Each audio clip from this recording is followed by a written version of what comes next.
It's just a science project. Silent breed is people! You know, a doctor friend once said the same thing to me.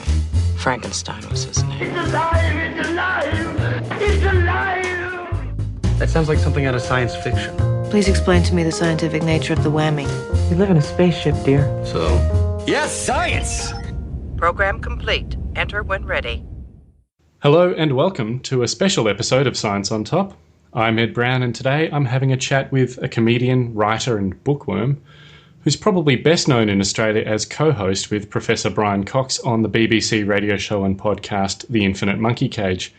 He's the one that looks like a professor but does the funny voices. Welcome back to the show, Robin Ince.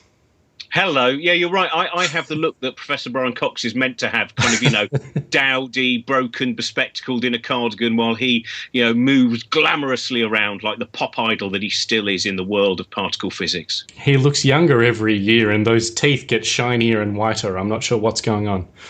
If you are a Philip K. Dick fan, you will know that there is a replicant level to Brian Cox. If you ever ask him what he's been dreaming about last night, it's always the same unicorn dream. Yeah. Electric sheep. Well, when we last spoke, it was, I think, in 2015. You were here in Australia for your Happiness Through Science tour. Then Bowie died, Britain left the EU, Trump got elected, and Brian Cox lost his wonder. So how's all the happiness through science going? Yeah, it's a very... I think this is... I was talking to a psychologist a couple of weeks ago, and she was telling me that basically almost all the research on the psychology of why human beings make the decisions, electoral decisions, political decisions, etc., that they make is now null and void. That 2016 has actually washed away an enormous amount of 20th century psychological research. And I think there are people who, when I chat to scientists, when I chat to campaigners, people are at the moment slightly lost on working out what the best way is to convince people of the better, more evidence-based arguments. And it's a very, we have to find a way now of, it's not about facts, it's about emotion, and it's about emotion and facts being wedded together. And I feel, I go, at the moment, I've never felt as bleak as, I suppose the last time I was this bleak was as a teenager watching dramas about nuclear apocalypse, things like Threads and The Day After. And I kind of have, I was joking months ago about shopping around for a nuclear shelter, one of those old ones that the governments used to have. And even then I was only half joking. And I have to say that I spend a lot more time now at 1 a.m. just going, oh, look, there's one that's available. Oh, it's a little bit too far away from my house. But it's a really... to me, it's that argument. I'm sure you've had it. That moment when you're arguing with someone like, shall we say, a creationist will be, a fundamentalist, religious creationist, and you discover that you cannot argue because somehow your very belief about what evidence is and your very use of language is totally, it's like the old line about the difference between, America and Britain, which was, separated by a common language. And I think now, the separation of common language between the fundamentalist, the dogmatic thinker, and those who really are saying, no, honestly, this evidence is here, it's never been in my lifetime as broad or as terrifying. And I'm certain, we need to work very fast on, and I think for politics as well, what's been fascinating, and we're seeing it a lot in the UK, I've certainly seen some of it when I've been out in Australia, and there's a lot of it in the US as well. I don't think politicians ever realised how little they had to cover up their lies. We now live in a time where, the way that Trump is just making stuff up, and no one cares if they're on that side. If they're on his side, it's just fine. Everything he said during the campaign would have got any other candidate immediately written off. And I think that's where everyone went wrong. Everyone thought he had no chance because he said such totally reprehensible things that no politician of the ilk that we're used to would have gotten through. But somehow everything is changing. I think those scientists that you were talking to are right. And it's all topsy-turvy. And I think already there's this kind of change in going, oh no, but he won with a huge popular mandate, and you go, but that's not true. Well, he didn't. And yeah, there's been some very interesting articles, because I think one of the habits now which has happened, certainly happened in the UK post the referendum on Brexit, and we see in the US a lot, which is liberals kind of flagellating themselves over not understanding the people. Now, first of all, this requires, I think, its own bigotry, which is immediately to say, oh yes, it's very much the farm workers and the people who used to work in the glass blowing factory who believe this. And this is suddenly turns that everyone, a lot of people that I know who would officially be described within the group that are the ones that voted for Brexit or voted for Trump or whatever, didn't vote for Trump, are not people who are immediately kind of drawn towards certain levels of bigotry and what I would call retrograde ideas of decency, when decency was actually about looking down your nose or indeed beating people up for being not as you believe humans should be.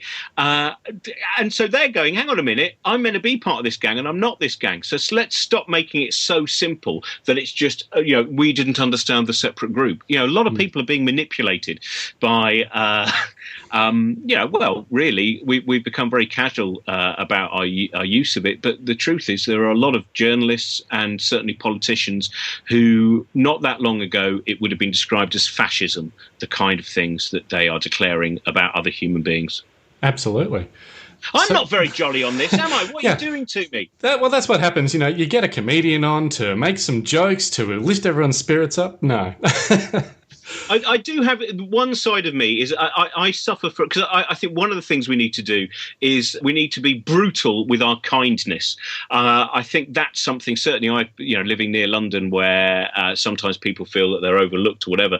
I think that bit of making sure that rather than being turned into someone mean-spirited, because a lot of what the current climate relies on for these people to be victorious is to make those of us that do believe in kind of levels of kindness, of understanding, of accepting people who may well be different to the core group, to make us just give up, to feel that there was no point in any of that, especially that post-World War II journey into trying to increase equality for a large number of people, is to make us just... So what we have to do is make sure that all of us on that side go, look, there's someone there who needs kindness. We need to see people battling at the tops of stairways over who's going to help the person with the pushchair down the steps, that kind of thing. I'm going to carry the pushchair down. No, and then eventually we all go, no, and let's carry the parent down as well. They look tired and they look like they've had a difficult day. And I think that's part of what they are relying on is a resignation, is that amongst certain groups of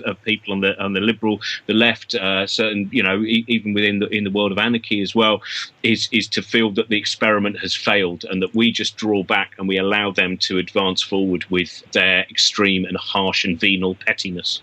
That's a really interesting point. And I love that phrase, be brutal with our kindness, because we're in a world where everything is so divisive, and that divisiveness is coming from negativity.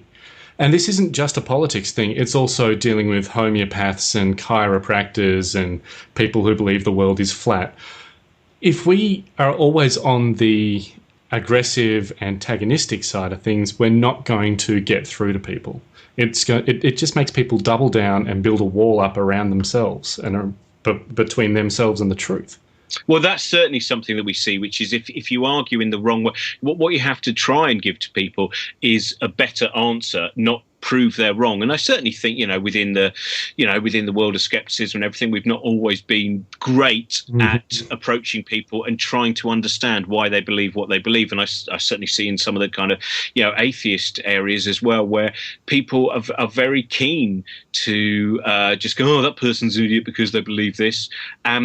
We're caught between two things. One, which is to understand why people believe what they believe, but also we haven't got that much time to do that. So I certainly find that with some people that I've argued with in the past, there's a lot of people I know or certainly quite a few who are religious and sometimes actually within the church, etc., who are good people, kind people, Absolutely. people who really have a great interest in science. And this is, we need to increasingly understand that within certain sections, people have managed to find a way to totally embrace modern scientific thinking, whether it's about the Higgs boson, whether it's about, the human genome, whatever it might be. And somewhere they have space in their imagination as well to, place a deity, and that doesn't make them small-minded, or we need to judge people a lot more on their actions, because some people may believe things that initially we think that's a little bit of a wonky belief, but then you see the way what they do and why they do it, and you think, like, there's one religious guy, I better not name him,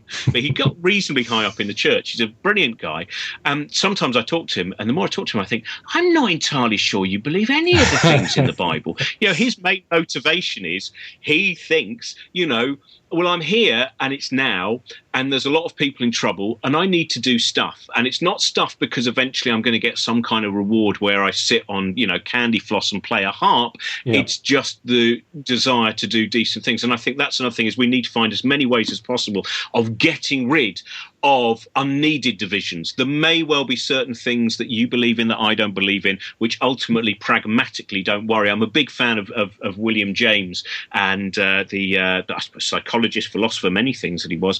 And his essay on pragmatism is a very good starting point. Or people like John Stuart Mill as well. John Stuart Mill and William James are very good starting points, I think, for the way we need to try and move forward if we are going to avoid this dramatic increase in fascist thinking, and thinking where, people, not always people who are suffering, not always people, you can understand why they might be so aggressive. There are a lot of people who are just very aggressive to people who are not as they are.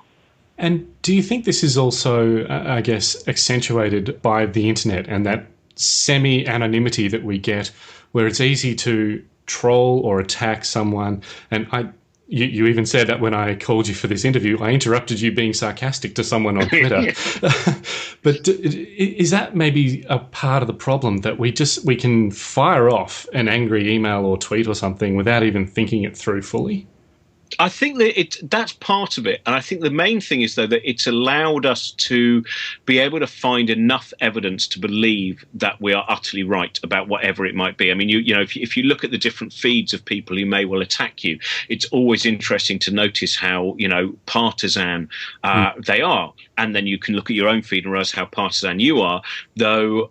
I don't mean you in particular. I haven't been following your feed as close, but we all have an echo chamber. I'm going to have a little double check. But I do think that one of the very important things that we need to do, we still don't really know how to use the internet and how to use it for, it's only been a few years.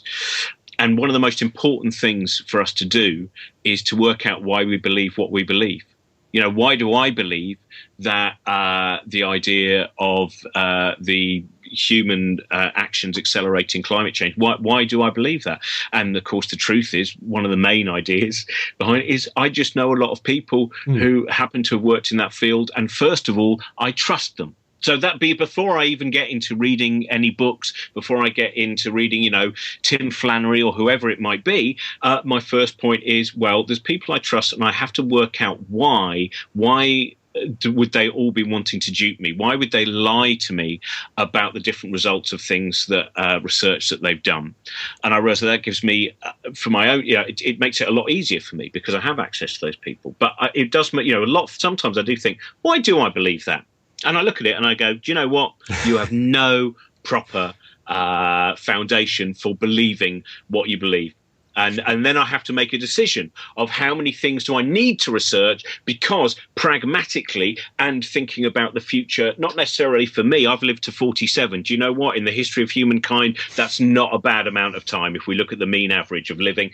And but I have a son, I have a child, and I have to think about what do I need to try and arm them with, the tools to make sure that they can try and make the best decisions, and also with their friends, with their companions, say, oh, well, this is an interesting thing, and this may well be why I believe what I believe. And I think that's one of the most important things. It's when people sometimes say science shouldn't get involved in politics. You go, we live in a world which, as Carl Sagan said, is powered by science. Our day-to-day existence is science and technology. The reason we are alive now, all of these things.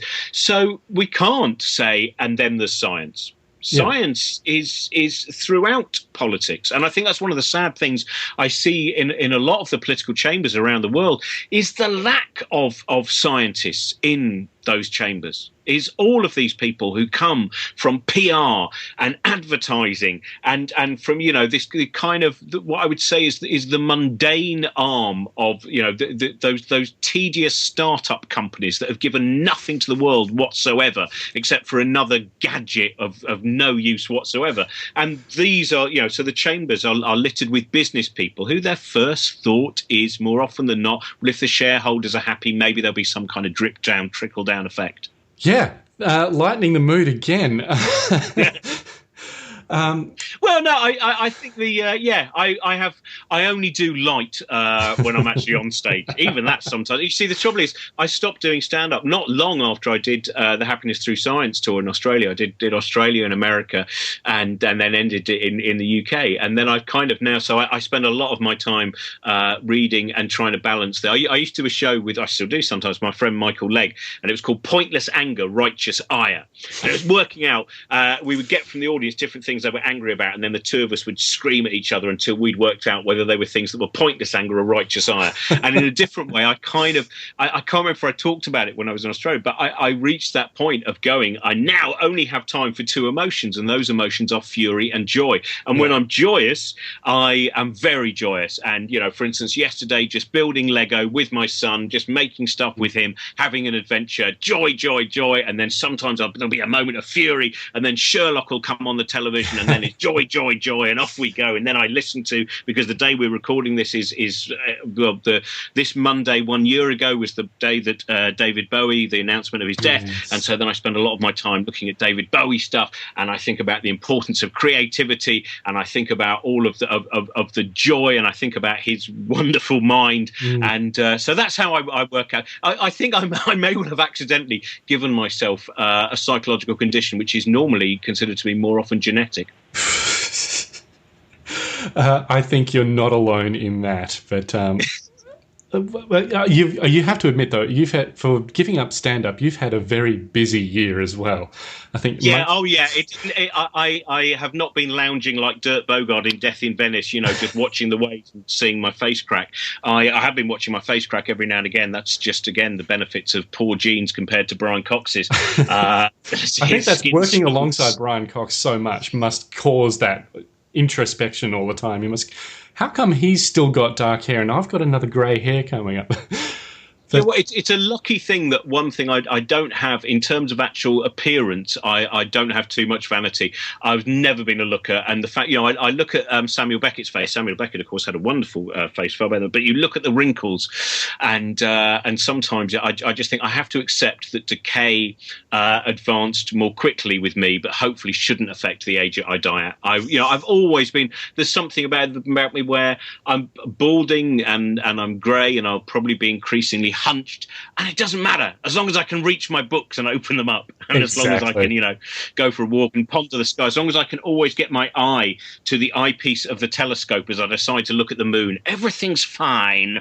What now? See, now you're lifting things up. Now it's don't care about the physical appearance, don't be shallow, look to the skies. See, we can be upbeat as well. So the monkey cage. Well, I think that's one of the problems we've hit is. Oh, sorry, no, you asked about monkey cage. Oh, I'm happy to let you do all the talking. That's fine. No. I'll go off on some because this is my first conversation of the day, apart from saying "eat your porridge" to my son as before going to school. So it's always I always find that first one. It's one of your last conversations of the day, one of my first, and somewhere along the line there may well be a meeting of minds. Let's see what happens. Let's try and gel somehow. I was just going to say, Monkey Cage is going into its 15th season now, I think. I know, it's ridiculous. We're recording one today. Actually, we're doing When Science Goes Wrong, about kind of the importance of failure in science, which is very exciting, and it is preposterous. Sorry, I haven't let let you finish to answer the question. But the Sorry, joy I didn't have a question. I just, the joy of every day where we have a new episode to do, and I kind of, start doing a little bit of research on it, and then, sitting with Brian and our brilliant producer Sash, and putting it together and thinking that we have done 15 series now, and thinking, when we did the tour as well, Brian, when I came along with Brian to Australia, and then we've been around the UK and done 48 dates, and having this constant opportunity to, milk the brain of a scientist is, in one way, the downside is every single day I find, a new shortcoming, a new intellectual shortcoming, and every single day I discover new limitations that I hadn't realized I had. But I think also that is tremendously useful to know that you are limited. I think helps make the decisions that you can make. I guarantee Brian has those same feelings every day of things that he doesn't quite grasp well enough or is not confident in. That's a universal human trait, I'm sure of it. Do you know what? I think he's one of the ones that may well not. And that's not out of arrogance, because one of the things with Brian is if he doesn't know something, he immediately wants to know more, and he does have. I mean, we're friends, and apart from that, I do think he's a great communicator of ideas. I also see it's been very interesting on the last tour that we did, when you do realise there is purpose to your existence, because at exactly 30 minutes of him speaking, I can sense the audience going, "My brain is beginning to break now, please, please," and then I'll come out and go, "Here's my stupid voices," and so do 15 minutes of making fun of him and talking about ridiculous ideas that we've come across while doing Monkey Cage, and then I can go, the audience seem calm again. They've had the sorbet of nonsense, and now I should return them to physics.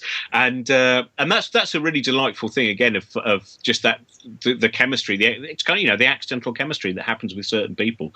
I think it's about ego, that neither of us have particularly big egos in terms of letting the other person, win in certain situations. Sometimes in comedy, you can sense that when there's a bunch of comedians on stage, or a bunch of comedians sitting around in a bar, they're trying to top you. Each person's going to have the best line.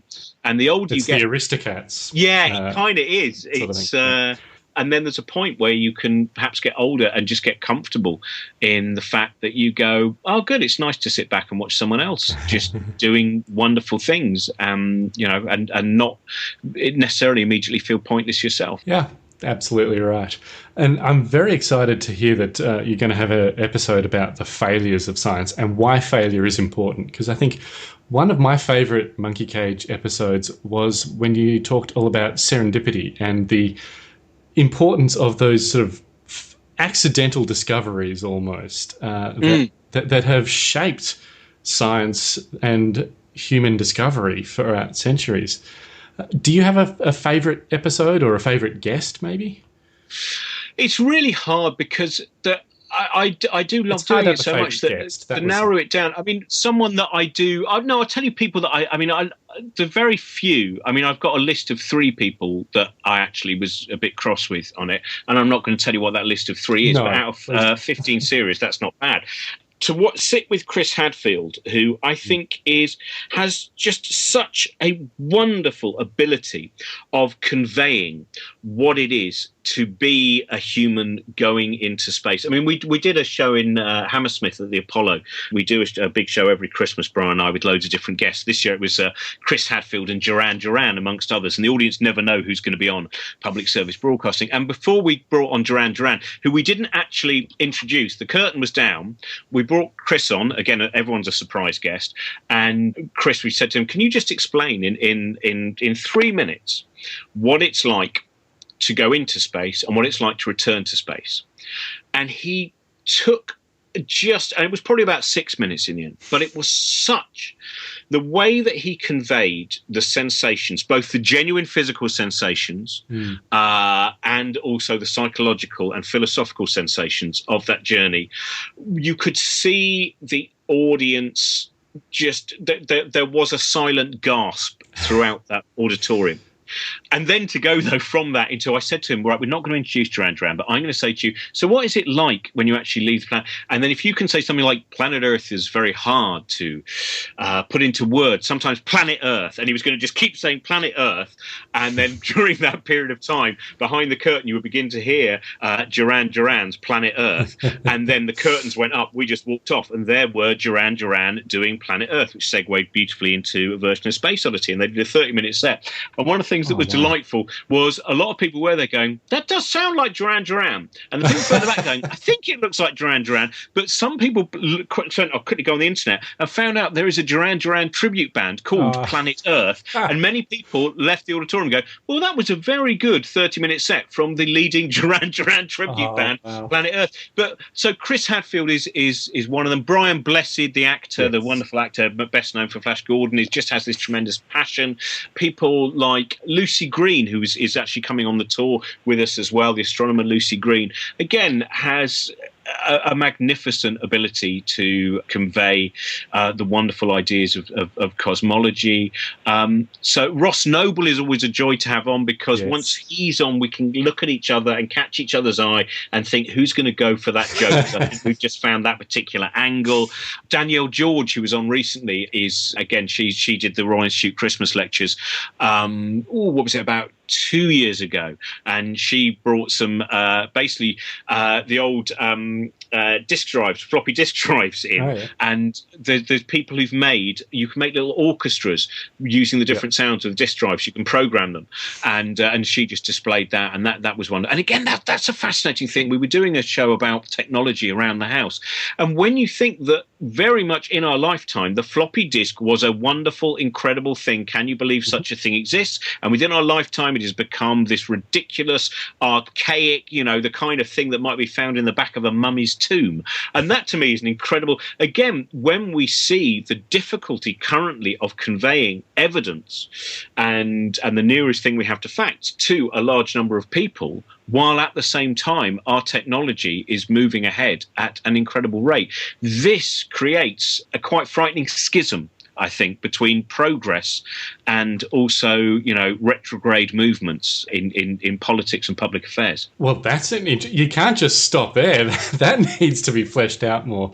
What do you mean by that? Because I think now more than ever we're in an ability to get information across to people better than we've ever had before. We've also never had an easier ability for people to get misinformation across. This is, again, something that we saw particularly, I think, most sharply in the US election, which was if you bombard people with misinformation, it doesn't necessarily matter. By the time it gets to the person in the back going, hang on a minute, sorry, can I just point out? It doesn't matter. Once you've gone crooked Hillary, crooked Hillary, crooked Hillary 3 times and created the baseball cap and the T-shirt with crooked Hillary on, it has become embedded in that particular part of those human psychology. So you can't then seem to shift it. The ability to make an idea sticky is a lot easier than the ability to then create the solution which removes that stick, if you see what I mean. So it's once the thing is glued on, it's a lot harder to, and I think that's another thing we didn't realize necessarily, or maybe a lot of people did, but we think that it takes an enormous amount of brainwashing within the education system, well, not even an enormous amount, but a certain amount with a child when the child's brain is malleable. And it turns out that, it doesn't take that much to give someone the idea that they want to believe what they want. And then to shift that idea is almost, again, when you were talking about Trump, the things he did, the number of possibly criminal acts, including those of sexual abuse. I mean, this to me is one of the most disenchanting things, which is to vote for someone that can boast about what he boasted about in terms of grabbing women, and for it not to matter. This is another wake-up call we've had, I think. The wake-up call we've had is there have always been a lot of people who didn't necessarily move on with the agenda of kind of changing your attitudes towards large groups of people, and that they've been waiting for that moment. That's not all of those people who voted either, obviously. That's just some of the people. But perhaps we imagined that things had moved on quicker. But so I think that this is the problem we have, is we have the internet and social media allows people to bombard, and also it allows the liberal and the left to feel doubtful very easily. It's the old thing, a line that I've said many times, nicked from Bertrand Russell, which I think it was Bertrand Russell who said, I always say it's either Bertrand Russell or G.K. Chesterton, you're on a safe bet there, but the idiots are cocksure and the intelligent are full of doubt, which is kind of a, Kruger-Dunning effect thing. But it's been very easy to make people go, liberals go, oh, hang on a minute, should I hold that position? I'm not really sure what I should do. I need to go off and think.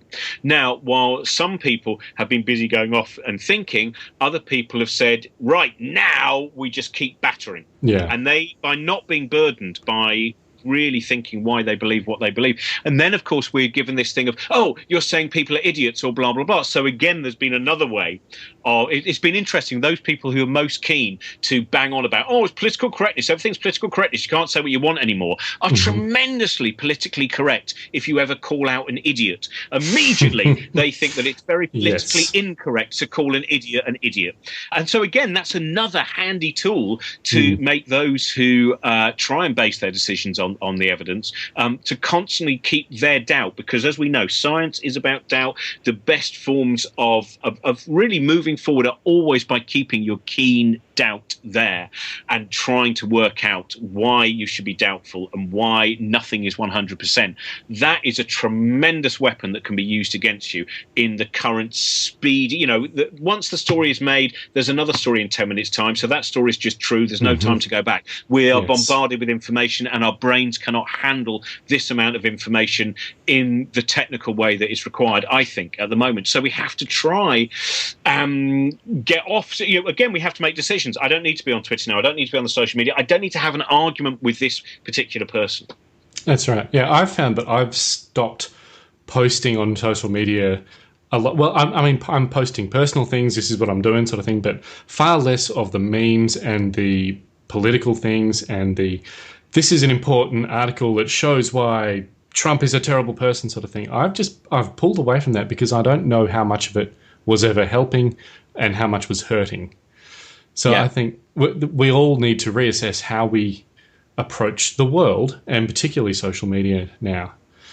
And also how we approach, because a lot of the things, I think we get so caught up in the vastness of it that we lose or we don't think about generally, the communication with your neighbours, your communication with the actual people that are around you, the communication when you find out that there are people around you who may well have very different beliefs to you, and some of those beliefs you may well consider are damaging to us as a whole, and you can actually have a polite and decent conversation with a human being, and you can convince them, or they can convince you sometimes, without using a lot of the grotesque tricks that we see being used by people in the media like the Breitbart lot, who spend all their time saying, oh, safe spaces, blah, blah, blah, and attacking lots of people. And then if you very often, if you make mockery or make a joke about one of those people, these people are thin-skinned bullies, and they love bullying people. And should they ever get any of their own medicine back, they weep and they weep and they weep. And I've seen this up close. And that's what, sometimes you look at some of these people who are advancing in this kind of, right, they call it the alt-right movement, what a load of old nonsense, but when the people advancing the movement, they all seem to have that air of someone who, when they were 19 years old or 18 years old, Debbie at the prom turned them down. Absolutely. And from the rest of their life, they go, I'm going to get my own back at Debbie. Debbie made me look like an idiot. No, just give me it. And that's what, and they are, they are very, they are grotesque caricatures. And sometimes this is the problem, is sometimes maybe we do need to fight them in the way that they fight us. And I think it's a very uncomfortable position to be in. And it's a very, but there are some people who are advancing very, very backward ideas, and ideas that have no use as well. Again, in terms of thinking that one of the biggest issues in our world, one of the reasons you haven't got what you've got is because women aren't as unfairly treated, or that you can have a same-sex couple that can actually, be legally raised. That's not why you haven't got what you want. And I think also when you look at a lot of the statistics involving, refugees as well, what a sad thing that yet again the same old arguments, the same old tribal arguments are the things which cut through so easily. Yeah. We have made huge amounts of progress, I think, in the last 100, 200, 400 years, but there are still these just baggage that we keep dragging along with us of intolerance far too often. But I am optimistic. And also, I think we have to be really aware that that advance doesn't keep. We can say, if you read Steven Pinker and things like that, yes. Sometimes you can balance it out. You can read Straw Dogs by John Gray and go, ugh, and then you read some Steven Pinker and you go, oh, and you do back and forth to get some kind of balance there between the two. But we shouldn't think that just because currently we are living in the best of times, that all of those things can't start going backwards. We shouldn't think that, it's not that long ago that certainly not far from, where I lived, there were acts of genocide going on. And our human minds have not changed so much that is now an impossibility. And I think that's one of the things is we fall into a belief that these things can never happen again. And the worrying thing is I'm not entirely sure whether that's true. But I do think that that's why we have to work very, very hard for all of those to again, like I was saying before, to be kind, to be understanding, to not necessarily then, though, allow just because we need to be understanding to accept some of the people who, it's John Stuart Mill. It's that idea of, you can do whatever you want. And then until it gets to the point of actually hurting and harming other people. Once people are dying for your cause, then we have to really question your cause. Absolutely. Well said. Shall we move to a lighter topic again? Because no, I refuse to move to a lighter topic. You put me in a terribly bad mood on this particular Monday morning we're recording this in. Yeah, let's move on to a lighter. But I think all of these as well, that's part of... anyway, yeah. Well, let's move on to a lighter topic. Well, no, I actually think it's important to have lighter topics, to as well celebrate the progress and achievements that we're making. I think is just as important as it is to focus on the dangers and the fear and the things that we need to worry about. And I am really excited about the Cosmic Shambles live tour that you're coming to Australia. You're bringing some amazingly cool people. Dr. Helen Chersky, who's a brilliant presenter and physicist, I think.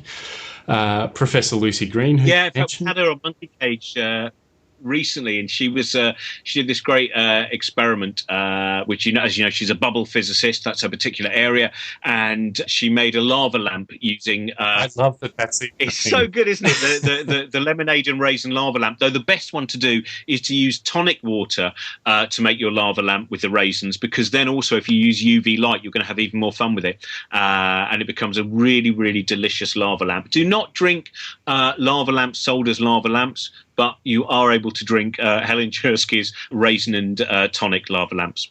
Very good advice. Professor Lucy Green as well, a solar scientist, I think, who's just extraordinary. I've seen her do a few talks, and she's been on The Sky at Night and Stargazing Live.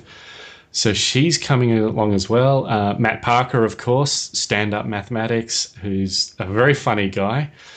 He's great. So much fun to work with. He's so, maths is one of my many shortcomings. And, again, just to sit in a dressing room with him and have some of the idea, why I need to understand certain mathematical ideas, for the pragmatic purpose of understanding, statistics and why we believe what we believe.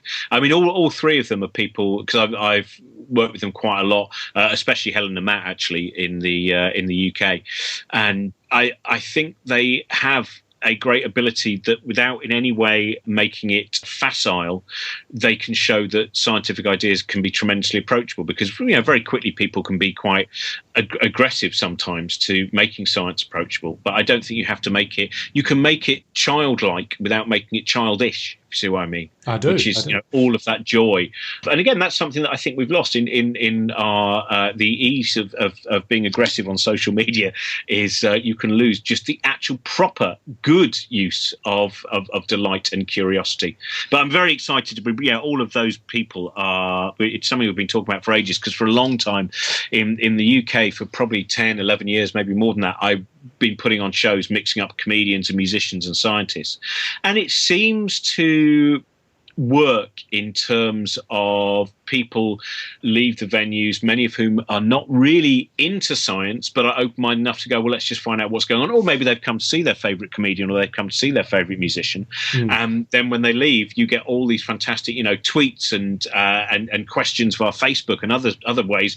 And they say, I want to know more about this. Oh, and who was the woman who mentioned this on stage? I need to look her stuff up. And then, of course, again, looking at the positive side of the internet is you are able to very quickly say, go here, here, here, and here. And once you've gone to those 3 or 4 places, you will find that you are trapped in an enormous museum of wonderful ideas that can be found immediately on YouTube. And you can approach these people. You can send your question via social media to these scientists and say, you were mentioning this. Can you point me in the direction where I can find out more about that particular idea?